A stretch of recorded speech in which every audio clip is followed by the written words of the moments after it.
May the words of my mouth and the meditations of my heart be acceptable in your sight, O Lord. Amen. When I got this as my final assignment in my lay preaching class, I literally groaned. Many of you know my first name is Martha. Most of you know I hate it. And today's reading from Luke is no small reason why. When I was little, my understanding of Jesus was simple. Jesus was the kindest of parents, loving, protecting, patient. And somehow this Martha managed to tick him off. How bad must you be to do that? Plus, there's this element of tattling to the story, snitching on Mary. Lord, do you not care that my sister has left me to do all the work by myself? Tell her then to help me. As I got older, I realized the name had even worked its way into the lexicon. Don't be a Martha. I've seen posters delineating the traits of Martha and Mary. Mary, humble. Martha, indignant. Mary, listened. Martha, talked. Mary, free and peaceful. Martha, hindered and worried. Given it all, wouldn't you have opted for the name Schultze instead of Martha? Of course, with so many of our biblical accounts, the simplest of stories has layers of meaning. Surely I'd find one that would explain how Jesus' response wasn't really the slapdown I originally thought it was. I found lots of writings that gave nods to the Marthas of Jesus' time and ours. The energetic organizers that ensure the food is plentiful, the sheets are clean, and everyone knows they're welcome. With no parents in the picture, Martha was running her own household, and it was no small thing to play host to the great rabbi and the slew of disciples and other followers that came with him. Childhood friends or not, hosting Jesus was still a huge task. So Martha deserved accolades for organizing it all. I also found interpretations of Luke's account that adopted that half-amused, half-scolding parent voice when Jesus said, "Martha, Martha." There's a kindness, a gentleness to that voice. It's a voice of love, and repeating a name is a sign of intimacy in Hebrew. And besides, there are only about a half dozen places in the entire Bible where God repeats a name, and the rest are all to men. I also found preachers like Kate Hennessy-Kamig, who created a follow-up scene to this story of Luke's, where it doesn't end with Jesus saying, Mary has chosen the better part, but adds an invitation to Martha to join in. And she does. Still, a rebuke, be it stern or be it soft, is a rebuke. And there's no backing away from this one. That's because in making the meal, Martha was missing the revolution. Jesus' ministry upended so many mores of the times, and Mary's decision to sit at Jesus' feet to hear, to absorb, and then to spread his message was a dramatic break, as dramatic as they come. Mary was a disciple in a world that relegated that role to men. She saw a place in Jesus that society would shut her away from, and she experienced a world where those on the margins are fully with God. And Jesus not only defends Mary's right to do that right now, right here, he says, no matter what comes next, it can never be taken away from her. Jesus' message has become part of Mary's soul.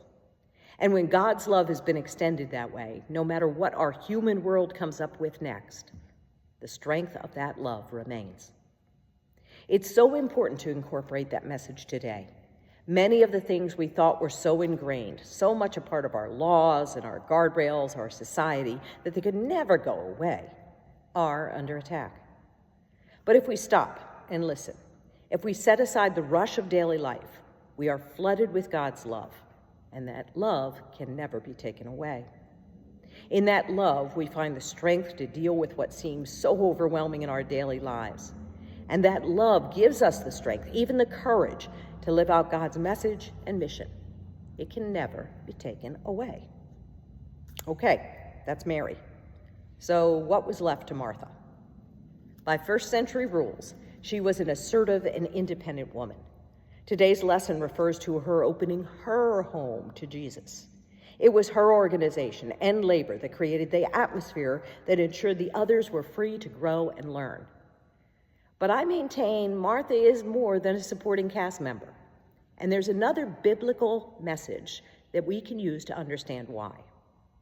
Some scholars have raised questions about how many sets of Marthas and Marys there are in the Bible, but most of us lay folk pair the Martha and Mary in Luke and the Martha and Mary in John as one.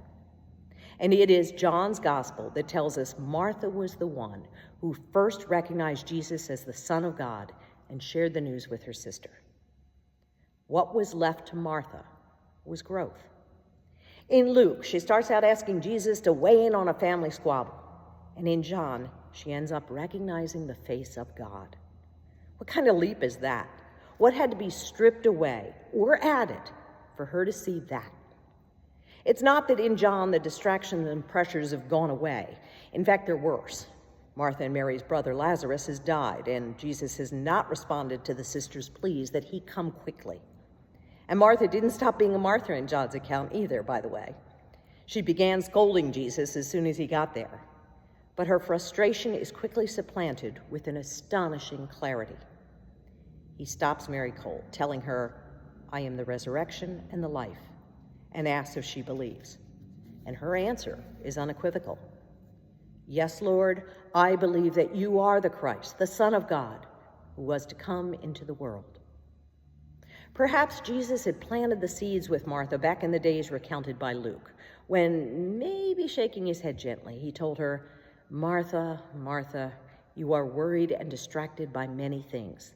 There is need of only one thing, to know God." So what will it take for each of us to grow to the point of knowing God? I don't think it's to stop being Marthas. We are, after all, the recipients of God's gifts, and for some, thank goodness, it's the gift of hospitality and a coffee cake recipe to die for. It's sweating the details. It's balancing conflicting demands. It's doing something day in and day out to make others' lives better. But I think the message today is that we need to stop being distracted Marthas. A few months ago, I was in the midst of texting a flurry of things that needed to be done. The list got longer, the text more frenetic. Finally, the person I was texting wrote back a single line. "Are you okay?" It stopped me cold, and it invited me to think and then to pray. God, am I okay? Am I trusting you to be with me? It didn't mean stuff still didn't need to be done, just that it didn't need to be done alone. Sometimes we need to set aside the worries. We need to pause our to-do list or backburner the desire to hear human affirmation that what we're doing is appreciated. We need to stop thinking we're doing it alone and realize if we listen for God, we can move forward with a transforming strength. So maybe this week, take some time to stop and sit at the feet of God, perhaps on a hill at sunrise or in our prayer garden as the sun sets over St. Paul's, perhaps after a tense meeting or as you're getting ready for that big job to come. Stop and really hear God's affirmation that we are loved and that we will never be alone, no matter how big the job. Amen.